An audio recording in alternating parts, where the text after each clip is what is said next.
अगर हम human evolution को थोड़ा ध्यान से देखें तो अल्टीमेटली प्रोसेस क्या है, अ मेल और फीमेल मिलके एक वंश को, एक फैमिली को आगे बढ़ाते हैं। तो अल्टीमेटली जो मेल हैं उनको फीमेल्स को वो करना पड़ता है, and this is common across all animals including humans, right. तो Imagine somebody sees a bodybuilder like a jacked dude, ठीक है, very well built, बहुत अच्छी बॉडी है, तो अब उनको लगता है कि how I can one up him। Body तो ऐसे बन नहीं रही, तो एक काम करते हैं, शायद he might have a small penis। तो this is what I think कि ये जो सारी धारणा है ना about bodybuilder से आई यहाँ से, लेकिन this is half part of the story। अगला हाफ बताता हूँ, it's much more serious। और हम सिर्फ enhanced bodybuilders की बात नहीं कर रहे, we're talking about mostly natural bodybuilders today, और this video is applicable to all of us who actually go to the gym, consume high calorie diets and all of this stuff। लेकिन before we start the video एक चीज मैं बोलना चाहूंगा कि I think जो current time है, sexual dysfunction जितना अभी है इतना पहले कभी भी नहीं था। तो more than ever in history I guess we need to acknowledge कि it's okay to talk about sexual dysfunction, sexual issues, क्योंकि अभी भी हो क्या रहा है, a lot of it is swept under the rug. तो लोग बात करते नहीं है, और बात करते किससे, अनस्क्रूपलस लोगों से। वो इंटरनेट पे एड्स पे या बस स्टैंड पे जो पोस्टर्स नहीं लगे होते कि हमारे पास आई, और उनको क्या चूरन दिए जाते हैं, and we all know how that ends. तो इसलिए it's okay to talk about it, let's differentiate कि मैनलेस इज समथिंग डिफरेंट, और अगर कोई सेक्सुअल डिसफंक्शन है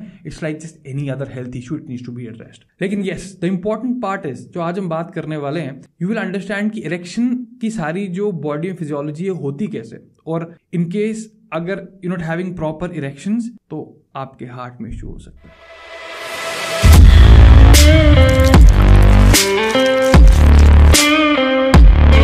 इस कॉन्वर्सेशन को शुरू करें उससे पहले आपको जानना होगा कि एक आर्टरी क्या होती है। सिंपल है, एक आर्टरी के एक हमारा एक डिस्ट्रीब्यूशन सिस्टम है जहां से हार्ट से ऑक्सीजनेटेड ब्लड, हमें ये चाहिए होता है, this is a good one, body के अलग अलग पार्ट्स में भेजा जाता है। हर एक आर्टरी जो हमारी बॉडी में होती है उसके अंदर एक सिंगल सेल लाइनिंग होती है, उसे बोलते हैं एंडोथीलियम, और यही लाइनिंग है जो निट्रिक ऑक्साइड गैस रिलीज करती है। तो जो हमारा पीनिस होता है उसमें there is muscle called corpora cavernosa, और जब निट्रिक ऑक्साइड रिलीज होता है तो ये मसल्स रिलैक्स होता है, और जब प्रेशर एक पर्टिकुलर पॉइंट तक पहुंचता है तो ये जो लाइनिंग होती है ये हमें हेल्प करती है एक बहुत ही अच्छा खासा स्ट्रॉन्ग इरेक्शन मेंटेन करने में। तो ये तब होता है when you have like a healthy heart, और हेल्दी हार्ट से भी पहले basically a healthy endothelium. It's suffice to say कि अगर कोई भी चीज इस एंडोथीलियम को हर्ट कर रही है तो वो हमारी इरेक्शन क्वालिटी को हर्ट करेगी। तो अगर इरेक्शन क्वालिटी अच्छी नहीं है तो हमें आइडेंटिफाई करना चाहिए कि कहीं ना कहीं कोई हार्ट इश्यूज या हेल्थ इश्यूज हैं या आने वाले हैं। अब सवाल आता है कि आप एक स्ट्रॉन्ग इरेक्शन को कैसे डिफाइन करते हैं। इसमें एक Singapore society of men's health है, उनका एक 4 पॉइंट रूल है। जैसे सबसे पहले क्यूकम्बर, दूसरा अनपील्ड बनाना, तीसरा पील्ड बनाना, और चौथा टोफू। अब टोफू तो नहीं होना चाहिए, अगर टोफू होगा तो फिर डेफिनेटली कोई ना कोई health issue, underlying health issue है। तो अब बात करते हैं, चलो हम सोल्यूशन कैसे फाइंड करें इसका। तो सबसे इंपॉर्टेंट चीज ऑफ कोर्स यही है कि पहले आपने जो सारे हार्ट के टेस्ट हैं, बेसिक हार्ट के टेस्ट हैं, आपका LDL, HDL, ट्राइग्लिसराइड्स, उसके बाद हार्ट इन्फ्लेमेशन, इन सब के टेस्ट कराएं तो देखें वो चीजें कहाँ पे हैं। लेकिन उससे इंपॉर्टेंट भी एक चीज है जो अगर जो मेरे वीडियोस रेगुलरली देखते हैं, मैं इन्फ्लेमेशन की बहुत बात करता हूँ। तो हमारे पास बहुत सारा डेटा है, लाइक बहुत सारा डेटा, साइंटिफिक एविडेंस हमारे पास है कि क्रॉनिक इन्फ्लेमेशन और एंडोथीलियल डिसफंक्शन, इनका आपस में बहुत रिलेशन है। मतलब अगर वो जो एंडोथीलियम हमारी जो लेयर है, अगर उसमें कुछ दिक्कत होती है तो इरेक्शन प्रॉब्लम आएगी। तो अब क्रॉनिक इन्फ्लेमेशन एक नेचुरल बॉडी बिल्डर को कैसे हो सकती है, मैं आपको अपनी आप बताता हूँ। जो मेरी पहली डाइट थी जब मुझे I don't knew a lot about it to bulk, वो थी आई गेस 2-2.5 किलो दूध था दिन का, और दिन के कम से कम 80 बादाम होते थे। That was like the minimum part of it. उसके अलावा और भी बहुत खाता था, लेकिन ये हाईलाइट था उसका। तो what I am trying to say is कि जब आप बॉडी बिल्ड करते हैं, you want to gain muscle, all of us we go on calorie surplus diet, और it's very normal for people to eat 3000 calories, 3500 calories, 4000 calories on a diet, right? We all know that. और अगर आप एक normal human being को compare करो जो ढंग से खाता है, नॉर्मल घर का खाना खाता है, आई डोंट थिंक 1500-1800 कैलोरीज के ऊपर कोई जाता है। And the amount of protein we guys eat, fats we eat, carbs we eat, वो बहुत ज्यादा होता है। तो we have a proper correlation कि हाई कैलोरी डाइट्स और इन्फ्लेमेशन का आपस में रिलेशनशिप है। तो अगर if you at this stage तो should you stop body building? Of course not. तो क्या करना चाहिए आपको? देखो, जब हम हाई कैलोरी डाइट्स की बात कर रहे हैं, सबसे पहले यू नीड टू अंडरस्टैंड कि इटर्नल बल्क पे जाने की कोई जरूरत नहीं है. I have done this, I guess most of you would have done it, क्योंकि we don't want to get small. Body building का सारा मतलब क्या होता है कि like you want to fill up your t shirts, you want to look big, लेकिन जैसे कटिंग करना शुरू करते हैं तो वो मजा सा नहीं आता. पीपल स्टार्ट थिंकिंग आप बीमार हो गए हो. That's okay. एक तो हमारे इस नोशन को चेंज करने की बहुत जरूरत है. लोगों को लगता है अगर मुंह बिल्कुल फूला हुआ तो बहुत हेल्दी है. That is wrong. ऐसी बात नहीं है. तो आपको you need to cut at least once a year. तो जैसे अगर 8 महीने का बल्क हो गया, 4 महीने का कट हो गया, उस कट पे क्या होगा, लोअर कैलोरीज पे आओगे. और लोअर कैलोरीज जो हैं वो एंटी इन्फ्लेमेटरी होती हैं, तो हमें लॉन्जिविटी में हेल्प करता है, बाकी चीजों में हेल्प करता है. आप सिर्फ अच्छे नहीं दिखोगे उस टाइम पे, इन द सेंस कि आप बहुत लीन लगोगे, लेकिन वो आपकी हेल्थ के लिए भी बहुत अच्छी चीज है. सेकंड चीज, I would say weekly fast करना शुरू कीजिए. 24 आवर फास्ट से शुरू कीजिए, may move to 36 hours, 48 hours. अगर आप हर वीक थोड़ा मतलब 2 के दिन अगर आपकी फास्टिंग हो रही है, तो आप 5 के दिन अगर हाई कैलोरीज खा भी रहे हो तो कहीं ना कहीं वो बैलेंस हो जाता है. तो fasting is like the most potent anti inflammatory thing we have. तो फिर से ध्यान रखिए, अगर एंटी इन्फ्लेमेटरी होगा तो आपका एंडोथेलियम सही रहेगा, वो सही रहेगा, तो जो आपकी इरेक्शन क्वालिटी है that's going to be really good. Third part, eat a lot of fruits and vegetables like the fresh once.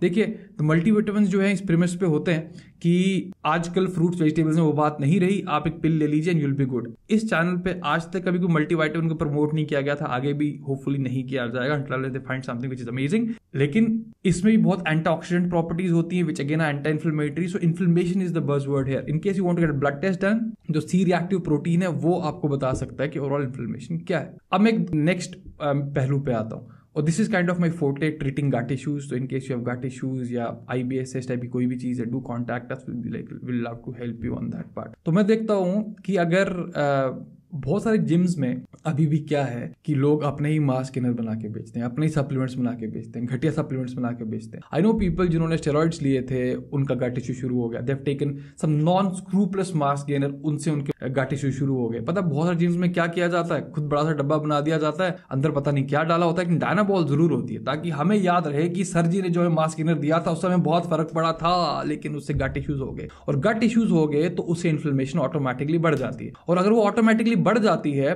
तो उससे क्या होता है, आपका विटामिन B12 कम हो जाएगा. और विटामिन B12 अगर कम हो गया तो ये भी एक रिलेशनशिप है इन्फ्लेमेशन का और एनर्जी लेवल्स का और नॉट सो स्ट्रॉन्ग इरेक्शंस का. विटामिन B12 और जो इरेक्टाइल डिस्फंक्शन है इसका भी अच्छा खासा रिलेशन है, खासकर जो 45 से कम लोग हैं उनको. तो गट इश्यूज हैं तो विटामिन B12 लेवल्स में हमेशा लोगों के कम देखता हूं. तो इसलिए अगर आपको गट इश्यूज हैं तो you need to supplement vitamin B12. तो I would say injectable form जो विटामिन B12 का is much superior than like the pills form. उसके बाद एक और चीज क्या है, और this is mostly for the hormonal imbalance part, वो क्या है, आजकल एक ट्रेंड आ चुका है कि प्री वर्कआउट्स को भी एनर्जी ड्रिंक्स के साथ लिया जा रहा है. ये हो क्या रहा है, मतलब आपको कैफीन और बहुत हाई डोज ऑफ कैफीन के बिना अगर वर्कआउट नहीं हो रहा तो यू नीड टू अंडरस्टैंड कि आपके रेस्ट, रिकवरी, न्यूट्रिशन स्ट्रैटेजीज में कुछ ना कुछ मिसिंग है. अब देखो होता क्या है, जब भी आप बहुत ज्यादा कैफीन रेगुलर बेसिस पे लेते हैं तो there is something called adrenal fatigue. और एड्रिनल फटीग जब आपको होगी तो इससे क्या होगा, आपकी जो नींद है वो अफेक्ट होती है. इसे रेम स्लीप बोलते हैं. रेम स्लीप होती है जो बहुत गहरी स्लीप होती है. तो पहले आप नॉन रेम स्लीप में आते हैं. नॉन रेम स्लीप में ऐसा होता है कि अगर आपको उठा ले आप एकदम उठ जाओगे, लेकिन रेम स्लीप वो गहरी स्लीप होती है, अगर कोई उठाएगा आप उठोगे एकदम डिसओरिएंटेड से फील करोगे. तो वो रेम स्लीप आना बहुत जरूरी होती है, और वो जब आएगी तभी हमारी बॉडी रिकवर करती है, सारे प्रोसेसेस करती है, जो कि हमारी हेल्थ, लॉन्जिविटी के लिए बहुत जरूरी चीजें होती है. Regular use of pre workouts, caffeine, ये हमारी रेम स्लीप को बहुत डिस्टर्ब करती है. रेम स्लीप डिस्टर्ब हुई, हमारा टेस्टोस्टेरोन लेवल डिस्टर्ब हुआ, वो डिस्टर्ब हुआ, ओवरऑल स्ट्रेस बढ़ा, तो इरेक्टाइल डिस्फंक्शन वहां से भी हो सकता है. तो guys we need to understand कि कभी भी कुछ भी आपको हो रहा है, जैसे कोई टाइप 2 डायबिटीज है, या आपको कोई हेल्थ इशू है, कोई हार्ट इशू है, किसी भी टाइप का कुछ भी है, तो we need to find the reason क्या है. और ट्रस्ट मी, हमारी body is like incredibly smart to heal itself, लेकिन हमें डाइट और लाइफस्टाइल से उसको कंडीशंस देनी पड़ती हैं ताकि वो हील कर सके. मेरा एक बहुत डिटेल्ड वीडियो आएगा इरेक्टाइल डिस्फंक्शन के बारे में, the research is almost completed, तो उसमें I hope will be able to help a lot of people. लेकिन if anything you want to take away from this video, it's let's normalise talking about sex and sexual dysfunction. So guys, I hope this was helpful. I'll see you next video. I'll see you in the next video. Till then, bye.